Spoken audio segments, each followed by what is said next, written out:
Contestant number 8, Nancy Wilkins. The big picture. The big picture. Nancy Wilkins. Have you ever wondered why you have the family you do? Live in the house you do? The job that you do? Exactly where do you fit into the big picture? Contest master, fellow Toastmasters, on July 31st, 2008, a 30-year truck driver was heading home to Florida for his normal 3 days off each month. He woke up that morning in Virginia and meticulously strapped his 16 tons of metal coils onto the back of his truck. He hopped behind the wheel and started driving towards Florida. He was particularly excited this day because it was his wife's birthday this weekend. They were going to go away, have a great time. He hit the road early, driving towards Florida, heading southbound on I-95. As normally happens in the Southeast in the summer, a beautiful day quickly turned into a stormy afternoon. He slowed the truck down because he knew 16 tons is difficult to drive when it's raining. And especially in the Southeast, the storms come quickly and they come strong.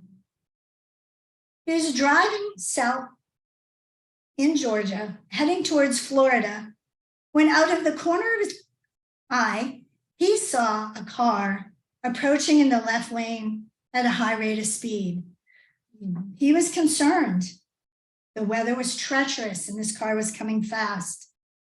Kept an eye on the car as he continued to slow down.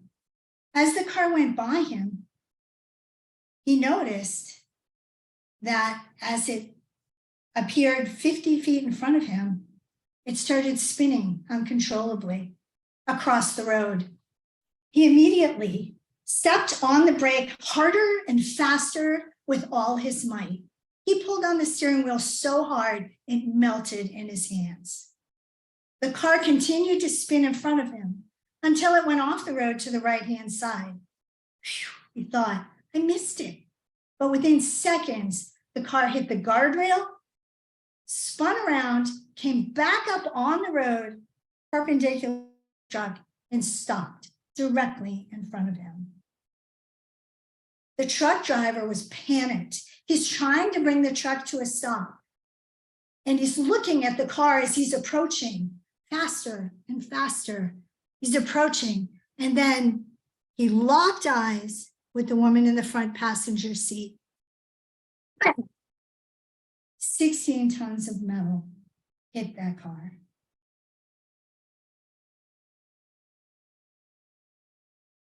I was at work that day. I was excited. My husband was coming home. We're going away for the weekend. It's my birthday. I was so happy. Then my phone rang. Hi, Tom. What time will you be home? Complete silence. Tom?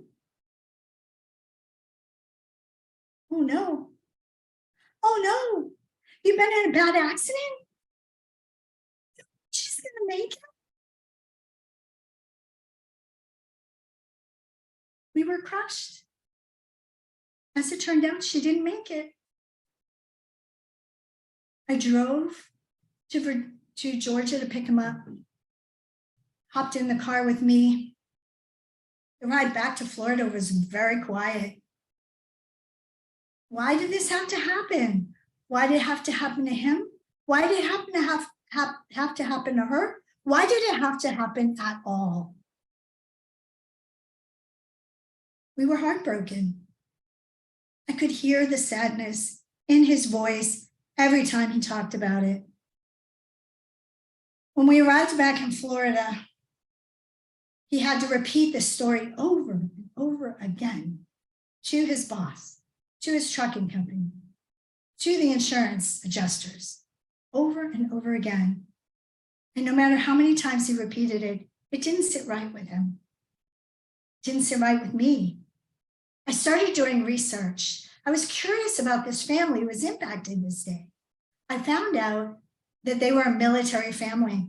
They're from South Carolina, and they were heading back to go home. The woman driving was named Kimberly. It was her mother, Janice, who was in the passenger seat, who lost her life that day. In the back seat was Kimberly's 2-year-old son, Ethan. Miraculously, Kimberly and Ethan were fine. I found out where they were from.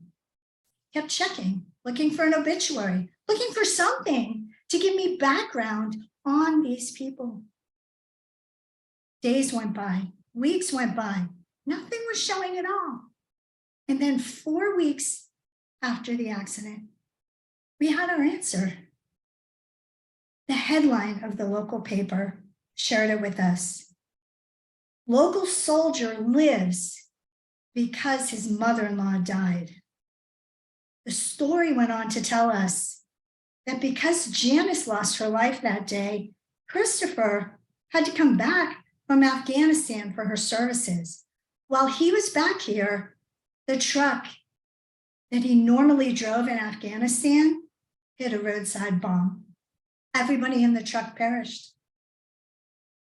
But Christopher did not, because he was here. He was not there. He was supposed to be here, to be a husband to Kimberly when she needed him, and to be a father to Ethan. As you can imagine, we lived our life differently after this. We had a different perspective now. We now see close up that nobody's promised tomorrow. We all wish our lives were full of rainbows and cupcakes, but we all know that it is not. And when those difficulties and disasters come, and we know they will, it's up to us to be how they respond. And when those why questions start coming our way, I want you to think of what we learned today. That sometimes when it feels like our life is crumbling around us, it's only because we don't see our part in the big picture. Contest Master.